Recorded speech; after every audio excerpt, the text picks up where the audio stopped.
주님 말씀하시면 내가 나아가리다. 주님 뜻이 아니면 내가 멈춰서리다. 나의 가고 서는 것 주님 뜻에 있으니 오 주님 나를 이끄소서. 주님 말씀하시면 내가 나아가리다.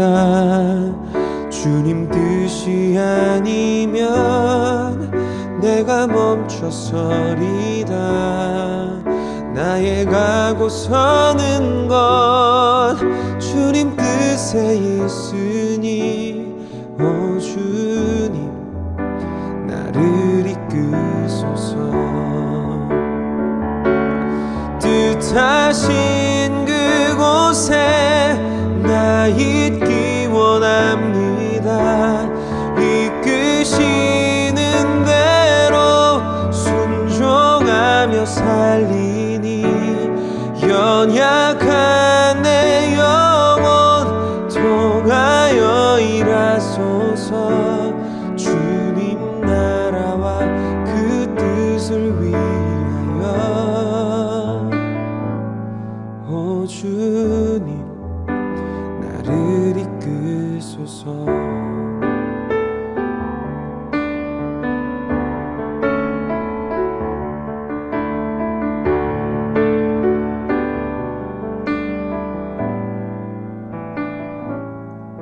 주님 말씀하시면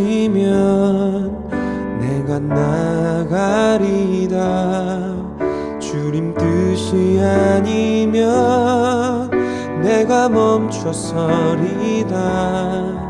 나의 가고 서는 것 주님 뜻에 있으니 오 주님 나를 이끄소서. 뜻하신 그곳에 나 있기 원합니다. 이끄시는 대로 순종하며 살리니 연약한 내 영혼 통하여 일하소서.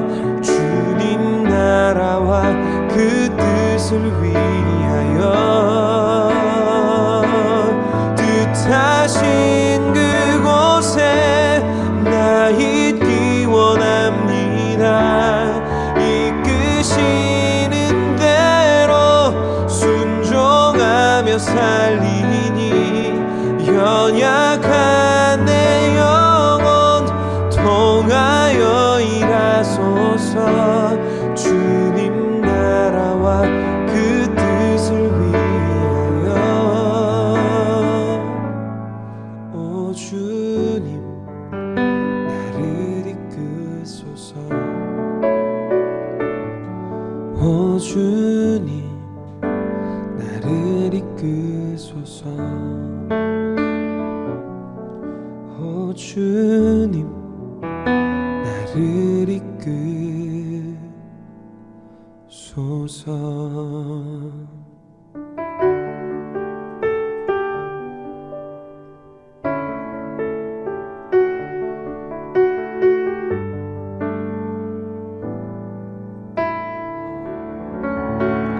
뜻하신 그곳에 나 있기 원합니다. 이끄시는 대로 순종하며 살리니 연약한 내 영혼 통하여 일하소서. 주님 나라와 그 뜻을 위하여 오 주님 나를 이끄소서.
샬롬, 오해마의 청소 여러분 반갑습니다. 오늘도 온라인 예배를 드리기 위해 하나님 앞에 또 모니터와 스마트폰과 또 이렇게 예배 자리에 모인 여러분들을 주님의 이름으로 환영합니다. 저 지난주에 비전에 대해서 한번 나눠봤는데요. 오늘도 여호수아 말씀을 통하여서 하나님께서 우리에게 주신 비전이 무엇인지 더 자세하게 나누어 보도록 하겠습니다. 여러분, 세상을 살아가다 보면은 대세라는 것이 있습니다. 대세. 요즘의 대세는 무엇일까요? 전도사님이 요즘 대세가 무엇일까 한번 생각을 해봤는데, 요즘 대세는 포켓몬빵인 것 같아요. 전도사님이 여러분들 나이 때에도 포켓몬빵이 있었거든요. 그런데 그때는 오늘날만큼 막 그렇게 정말 전국적으로 인기가 있었던 건 아닌 것 같아요. 그냥 포켓몬빵 맛있게 먹고 스티커 뭐 이거 나왔네 이러고 그냥 끝나고. 근데 여러분, 요즘 어떻습니까? 이게 대세다 보니까 사람들이 포켓몬빵을 사기 위해서 막 새벽부터 마트에 줄을 서고 동네에 있는 편의점들을 막 다 돌아다니고 막 이런 지금 상황이죠. 이 대세. 근데 우리가 이 세상의 대세를 마주할 때마다 우리는 이런 고민을 하게 됩니다. 우리는 무의식적으로 그 대세의 흐름을 따를 것인가, 아니면 거부할 것인가, 이것을 선택하며 살아갑니다. 남들이 막 포켓몬빵 먹었다고 뭐 피카츄 스티커가 나왔다, 나는 포켓몬빵을 몇 개나 갖고 있다, 막 이런 것들을 SNS나 막 주위에서 그렇게 얘기를 해요. 그 우리 마음이 어떻습니까? 나도 저거 갖고 싶다, 나도 저거 먹어보고 싶다, 그렇잖아요.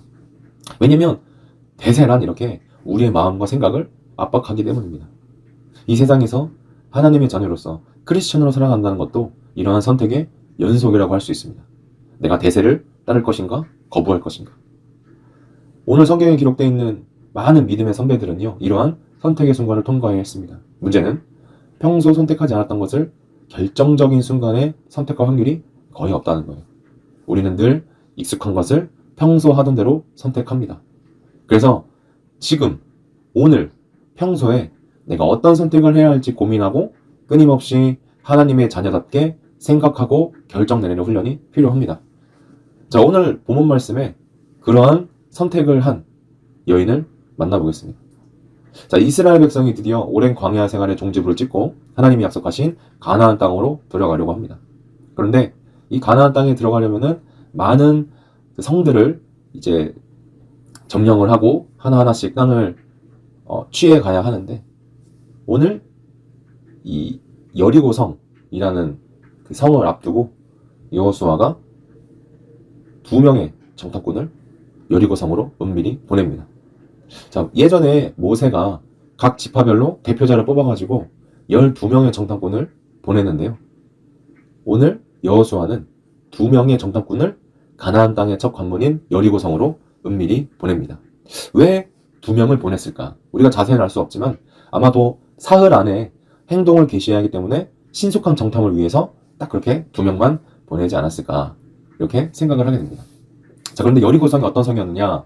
자, 여리고성은 고대 도시들 중에서도 정말 찾아보기 힘든 이중벽을 가진 요새와 같은 성이었어요. 그래서 구약에서는 종종 종려나무의 성읍이라고도 불렸는데요. 온화한 기후에다가 풍부한 물이 있었고, 또 요단 지역과 구릉 지역으로 향하는 여러 길들의 출발점이 되는, 한마디로 전략적 욕준지에 위치해 있었습니다. 그래서 주변 지역에서 가장 크고 강력한 힘을 가진 성 중에 하나이기 때문에 이를 의지하던 여리고 백성들은 하나님을 두려워하면서도 한편으로는 쉽게 순박하려 하지 않았습니다. 자, 여호수아는 그 2명의 정탐꾼을 불러서 여리고 성 가서 그 땅을 살펴보고 와라, 특히 여리고를 눈여겨보라라고 지시합니다. 자, 그들의 임무는 무엇입니까? 정탐하는 거였어요. 자, 정탐꾼들은 내가 정탐꾼입니다 라고 티를 내면 안 돼요. 그래서 눈에 띄지 않게 행동하려던 것 같지만 오늘 2절 말씀을 보니까 금방 들통나고 맙니다. 그런데 그들이 마침 기생이었던 라합의 집에 들어갔었어요. 라합을 만났는데 이 2명의 정탐꾼이 라합을 기생으로 대한 것 같진 않아요. 만약에 기생으로 대했다면 7장에 아간의 범죄에서 같이 그 2 정탐꾼도 징계를 받았을 것이기 때문입니다. 그런데 오늘 본문은 그 정탐꾼들의 임무와 라합의 행동에 주목하고 있어요.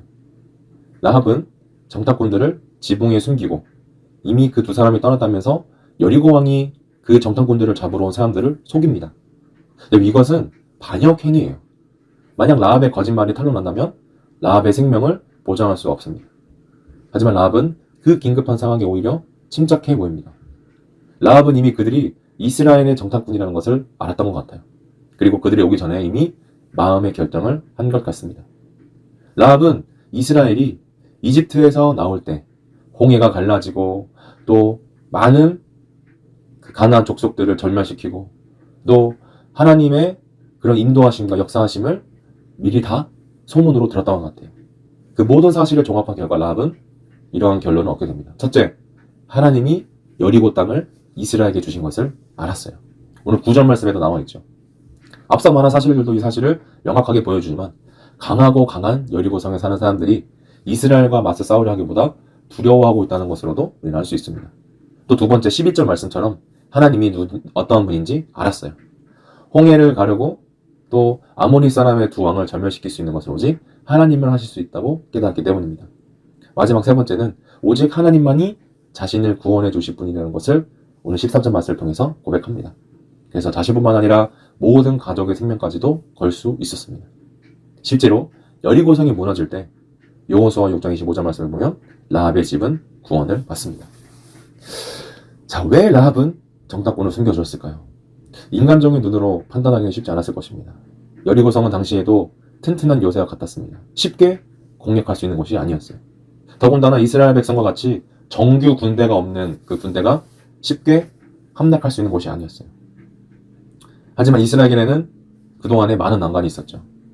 요단강을 건너야 했고 군대를 정비해야 했고 공성전을 위한 식량과 무기 등을 준비해야 했습니다. 전쟁을 준비하려면 많은 시간이 필요할지도 모르는 상황이었어요. 그렇게 준비를 하는 동안 라합이 거짓말을 하고 또 라합이 한 일이 발각될지도 모르는 일이었습니다.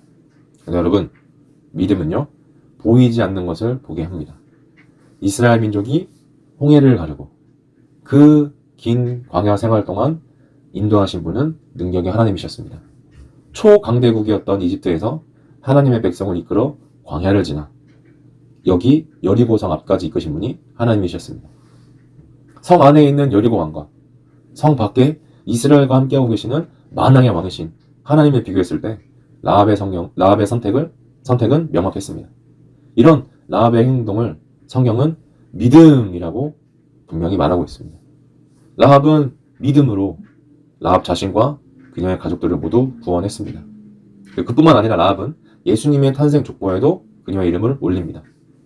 사랑하는 OMI 청소년 여러분, 라합은요, 이방인이었고 기생이었으며 하나님을 전혀 알 수 없는, 전혀 모르는 사회에서 살았어요. 그러나 라합은 당시 사회의 흐름을 따라간 것이 아니라, 대세를 따라간 것이 아니라 자신이 깨달은 하나님을 믿고 자신의 모든 것을 걸면서까지 하나님을 선택했습니다. 세상은 어떻습니까? 단단하고 견고한 여리고 왕처럼 큰 소리 치지만 우리는 라합처럼 우리가 알고 믿고 의지하는 하나님을 항상 믿음으로 선택해야 합니다. 인간적인 눈으로 볼 때는, 계산으로는 선택하기 어려워도 믿음으로 선택할 때 우리는 하나님께서 우리를 위해 일하시는 모습을 보게 될 것입니다. 사랑하는 청소년 여러분, 비전이란 하나님의 섭리에 즉각적으로 반응을 하며 그 하나님의 말씀으로, 하나님의 선택으로 내딛는 첫 발걸음입니다.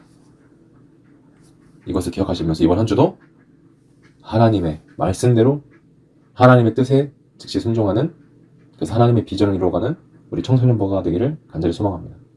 기도하겠습니다. 사랑의 주님, 우리가 삶을 살아가면서 오늘 말씀에 나타난 세상에, 여리고성에 서야 할지 아니면 하나님 편에 서야 할지 날마다 고민하게 됩니다. 우리의 눈으로 볼 땐 강하고 두꺼운 성벽을 가진 여리고성이 대세처럼 보일지 모르지만 지금도 말씀으로, 사랑으로 온 우주 만물을 이끄시고 만왕의 왕이신, 또 진정한 대세이신 하나님을 우리가 선택하고 하나님의 뜻에 즉시 순종할 수 있도록 도와주시옵소서. 우리가 그저 작고 좁은 인간적인 눈으로 하루하루를 살아가는 것이 아니라 이 진정한 대세를 보는 안목이 필요하며 또 즉각적으로 순종하는 자세가 필요합니다. 성령님, 우리 사랑하는 청소년부 한 명 한 명의 믿음을 주님께서 돌보아 주셔서 우리가 하나님의 비전을 향해 하나님의 섭리에 즉각적으로 반응할 수 있도록 주님 도와주세요. 예수님의 이름으로 기도드립니다. 아멘.